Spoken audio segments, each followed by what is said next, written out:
The Band of Gold, a ghost story told live at the DMS, October 11th, 2019. The Band of Gold. In the town where I live, there is a haunted library. I won't say the name of the town or what library it is, except that it's on the corner of two busy streets. I know it's haunted by the ghost of a beautiful young woman because I've seen her and I actually spoke to her. Her name is Elvira, and this is what happened.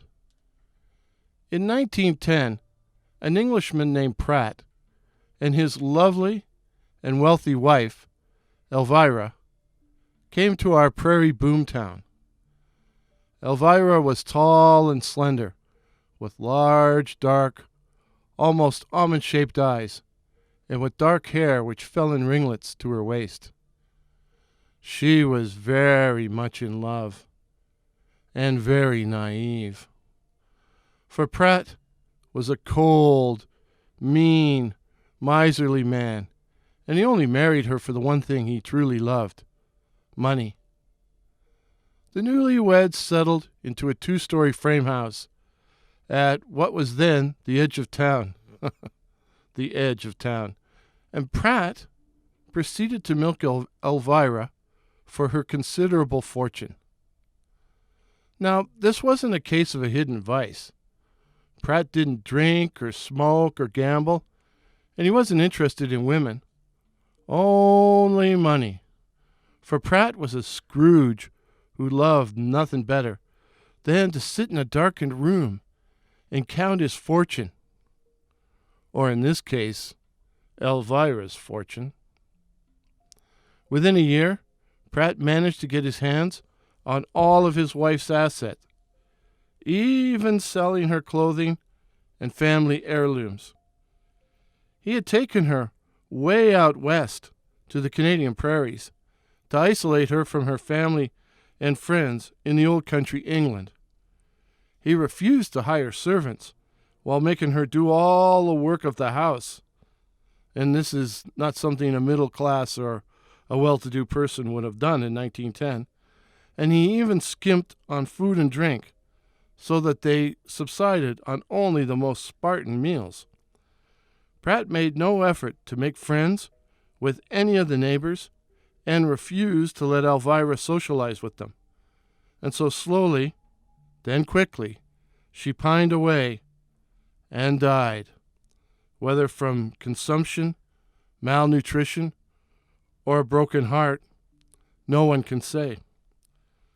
On her deathbed, Elvira made Pratt promise to bury her in her wedding dress and with her grandmother's band of gold, a gold ring worth several £100s. Pratt coveted the ring and the money, but as both the doctor he had called in at the last moment and the minister were present when she made her request, he was forced to agree. Pratt had Elvira buried in the cheapest coffin he could buy and tried to figure out how he might be able to steal the band of gold from her corpse while her body lay in the funeral home. But there was always somebody watching him, almost as if they suspected him. Oh, they can't hold frugality against a man, can they? Can they? Indeed. Elvira was laid to rest in the cemetery on the edge of town on a cold and overcast autumnal day. There were no mourners other than Pratt, as her family and friends were all very far away on the other side of the ocean. And they didn't even know she was dead. Pratt hadn't bothered to tell them. After all, writing paper and envelopes and stamps cost money. But Pratt put on quite a show at the graveside, weeping great quantities of alligator tears, and even pretending to collapse, like he was some kind of actor or something. It rained later on the day of Elvira's funeral, which suited Pratt fine. For after midnight, he donned a dark rain slicker, complete with dark slouch hat, and carrying a bag of tools, he crept through the streets and then through the dark countryside to the cemetery at the edge of the prairie. It was a dark and stormy night. The graveyard was deserted, as he knew it would be, so he lit his lantern, knowing he would be undisturbed. Or if anyone saw the light, they'd think it was spooks. The soil in the new plot was still fairly loose, but even so, it took Pratt almost 2 hours to dig down and reach the coffin, then pry its lid off, which broke in half because it was so cheap. Pratt brought the lantern down into the hole with him, and he held it up in order to better see, and almost dropped it. Elvira was staring up at him with her wide, dark eyes, and seemed almost alive and reproachful, like she knew exactly why he was there. He tried to take the ring from her finger, but it wouldn't move, no matter how hard he pulled on it. It was almost as if Elvira was resisting, was fighting him. And all the mud and rain didn't help matters either. He finally lost his patience, and so he took the sharp end of the shovel, raised it above his head, and slammed it down on Elvira's wrist, severing her hand from her arm. He put the severed hand in the pocket of his rain slicker, quickly refilled the hole, and headed back to town. The local people seldom visited the cemetery, except if there was a funeral, so he figured no one would even notice the grave had been disturbed, if anyone ever bothered to look at it. Pratt reached home unobserved. It was still pitch dark, still raining, and he was wet and exhausted. He quickly changed into his night clothes and got into bed. He'd find a way to get the ring off in the morning. The hand he could burn in the furnace. But for now, he put the severed hand under his pillow. Yeah, his pillow. I guess he wasn't waiting for the tooth fairy. Well, Pratt dreamed his favorite dream. He was standing up to his waist in a pool of gold coins, gold sovereigns, a sea of shimmering and clanking money that flowed all around him. Gold, gold, gold, and all mine, mine, mine. Something woke him up. Pratt thought he heard someone open the front door, and then he could hear somebody moving in the front hall. "Who's there?" he cried, but no one answered. Pratt then heard someone slowly, painfully mounting the stairs, one step at a time. But when he went to cry out, his voice caught in his throat.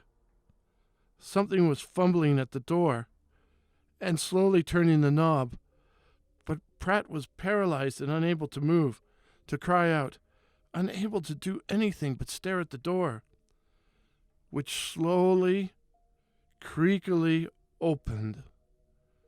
And then Elvira was in the room, which filled with a strange and spectral light.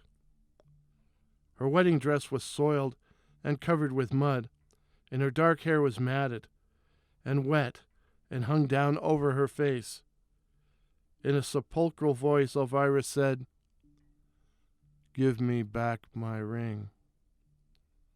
Pratt found he could talk again. "I haven't got it." "Yes, you do. It's underneath your pillow." Well, Pratt didn't have a snappy answer to that.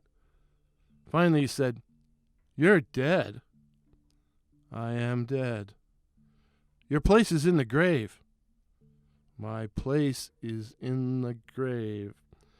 "So go back So go back to where you belong and leave the living in peace. I want my ring. Well, you're not going to get it. Yes, I am! And with that, Elvira threw herself on the bed, and the lights went out. Next morning, a police constable noticed that the front door of the house on the corner was wide open. He entered and went from room to room, eventually reaching the master bedroom. Pratt lay on top of the blankets, his nightshirt, soaked with blood. Both his hands had been severed at the wrist. As part of the investigation into his murder, the police discovered Elvira's grave had been disturbed. When they exhumed the body, they found the lid of the cheap coffin had been broken in half, and lying on her corpse, they found 2 male hands, severed at the wrists, Pratt's hands. They also found a woman's slender hand, Elvira's hand, also severed at the wrist, and with a gold finger on one of its fingers. Pratt's murder was never solved, and in the end, they decided to bury Elvira's hand with the rest of her body. So she still has her ring, her grandmother's band of gold.